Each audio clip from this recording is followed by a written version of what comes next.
O assunto mais notório dentro do nosso município ontem, né, no final da tarde, iníciozinho da noite, foi a coletiva com o vice-prefeito Paulo Marinho Júnior, aonde ele declara o seu rompimento oficial com o governo, né, com o prefeito, a qual ele é o vice. Sim. E, inclusive, me relacionar aqui com os meus web espectadores, algumas pessoas mais sarcásticas me perguntaram: Jonas Filho, quanto é que tu recebeu para não participar da entrevista coletiva? Quanto foi que o Fábio te pagou?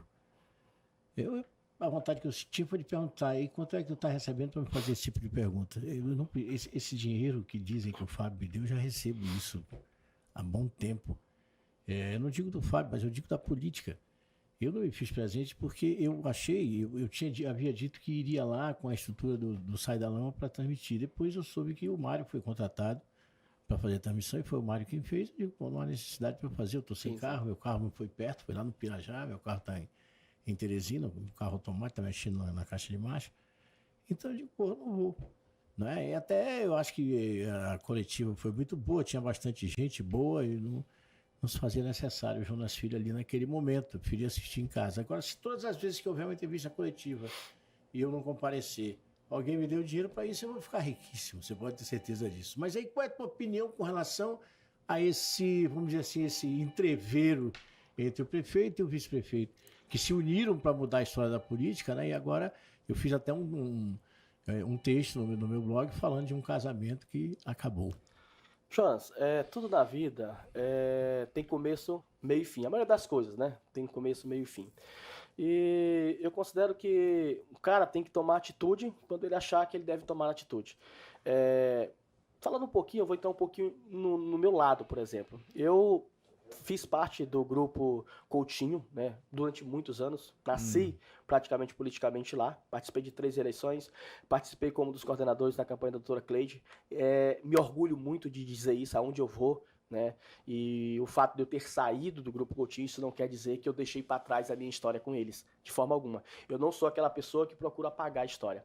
Então, eu acho que o prefeito, o vice-prefeito, ele tem uma opinião, certo? Ele tem os sonhos dele e ele tem que lutar pelos sonhos dele, né? Se ele resolveu que de repente ele deveria sair para alçar novos voos, eu tenho que respeitar, entendeu? Agora, a única coisa que às vezes eu fico assim é porque, tipo assim, Jonas, não vale a pena, por exemplo, você tá no grupo e quando eu sair, eu já saio batendo. Entendeu? Eu acho que não é dessa forma. Então eu tive no grupo durante a vida toda e a partir do momento que eu saio daquele grupo ele já não presta mais. Então não é dessa forma. Então eu respeito de certa forma a atitude do vice-prefeito Paulinho. Eu desejo a ele muita sorte na empreitada dele, no projeto dele futuro. Eu acho que é um cara muito bom, é um cara que tem uma inteligência excepcional. Só que isso também não quer dizer que a população não vem lembrar do que era antes. Algumas pessoas chegaram a comentar comigo, inclusive, que a coletiva foi um pouco morna, que o Paulinho saiu como se ele não tivesse batido a porta, por exemplo, não é? Eu assisti a coletiva depois, né? Eu assisti depois gravada. Quando eu consegui entrar, porque eu não sabia por onde entrar e tudo, eu tava procurando no Sai da Lama, né? Você disse que ia transmitir, e eu não consegui entrar. Eu já vi no final e eu voltei para me assistir de novo. Eu acho que, de certa forma, ele não deixou algo. Fechei a porta, entendeu? Eu acho que esse negócio aqui. Eu chegar para ti e dizer, Jonas, é o seguinte, meu caso foi contigo, o meu trabalho foi contigo até aqui. A partir daqui eu sigo sozinho, eu vou entregar tudo que eu tenho, os cargos que eu tenho, vou entregar os cargos de segundo escalão e vou sair do governo. E pronto, a partir daqui eu sou oposição. Eu não vi isso. Agora, interessante é que não foi, viu, Fred? Não foi Reginaldo Pinto, não foi ninguém da Guanaré, não foi nenhum jornalista de lugar nenhum. Aí o que eu fiz? Eu não fui também. O Fábio deu dinheiro só pra mim, pra eu não ir. E os outros? Eu acho que o Reginaldo Pinto estava na área. Não, não vi. Não tava. Não vi Reginaldo Pinto. Não tava. Não foi Reginaldo Pinto, não foi ninguém da Guanaré, não foi ninguém da Sinal Verde. E eu não fui também. Agora sou eu que recebi dinheiro. Impressionante isso, né? Impressionante, mas Não foi, você sabe. Até porque o carro estava ocupado e você foi falar vamos deslocar para lá de bicicleta. É verdade. Não era perto, eu tô sem carro. O carro dele era, eu queria nos levar. Na hora o irmão dele chegou na cidade, ligou para ele ter que buscar o irmão dele na rodoviária.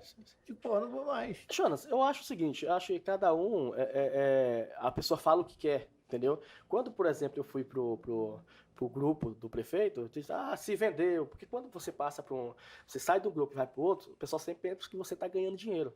E foi uma das coisas que eu falei pro Fábio, eu não quero dinheiro. Eu não quero dinheiro. Eu quero simplesmente trabalhar pelo povo. E o Fábio, quando Se ele me você chamou... se elegeu, vamos aproveitar nesse assunto, você se elegeu pelo Grupo Coutinho e aí logo depois passou para o Grupo do Fábio. Sim. Como é que foi isso? O que aconteceu? Nós éramos um grupo me parece que 12 a 15 pessoas que apoiamos a doutora Cleide, onde as decisões eram tomadas nesse grupo, Eli Ronaldo, Júnior Martins, Thaís, Daniel, era um grupo bom, né? Eram os remanescentes, né? Remanescentes da força da realidade da máquina. Então a gente ficou com a doutora Cleide. Eu me lembro, voltando um pouquinho atrás, quando eu perdi a eleição para vereador, a última eleição que eu perdi... Quando o Grupo Coutinho estava no auge, você fazia o que no grupo, Charles? Eu não tinha cargo. Eu estava no grupo por estar no grupo, entendeu? Eu nunca tive cargo na prefeitura. Existia até um momento, o Júnior Martins, que esteve aqui ontem, né? Ele até sorriu uma vez conversando comigo. Porque chegaram várias pessoas para Humberto Coutinho, quando o meu pai foi candidato a deputado estadual, né? Em 2018, se eu não estou enganado. E papai foi candidato... O teu pai? O meu pai. Ele tinha saído, ele tinha acabado de sair da aeronáutica, oficial da O nome aeronáutica. dele? Costa Sobrinho, Antônio da Silva Costa Sobrinho. Ele tinha acabado de sair da aeronáutica e ele também é advogado de formação. E ele disse, eu quero ser candidato a deputado estadual. Eu disse, papai, não faça isso não e tal, não dá certo. Eu disse, não, vai dar. Se não der certo, não tem problema. Mas ele já tirou 4 mil e poucos votos, né? Sem ter estrutura, ele saiu em março e começou a fazer a campanha pelo Maranhão, tirou 4 mil e poucos votos, né? Em Caxias ele tirou 1.500 e poucos votos. Só em Caxias. Então, teve uma reunião com todo mundo, aí disseram assim, um falou pro doutor Humberto, disse assim, Humberto, mas o Charles aí, como é que vai ficar? O pai dele é candidato. Aí ele olhou pro Júnior e disse assim, Júnior, Charles tem alguma coisa na prefeitura? Não tem nada não, Humberto. Pô, o cara foi sincero, eu fui um de Humberto, mesmo sem ter nada, doutor, eu não posso apoiar o senhor, entendeu? Tem meu pai que é candidato. Ele me deu a benção e disse, meu filho, vá lá, lute pelo seu pai. Então, eu acho que a política é feita dessa forma. Se não dá pra você, você tem que ir lá e dizer o porquê que não dá, Jonas. Não adianta a gente pegar e querer ultrapassar, correr por cima das coisas.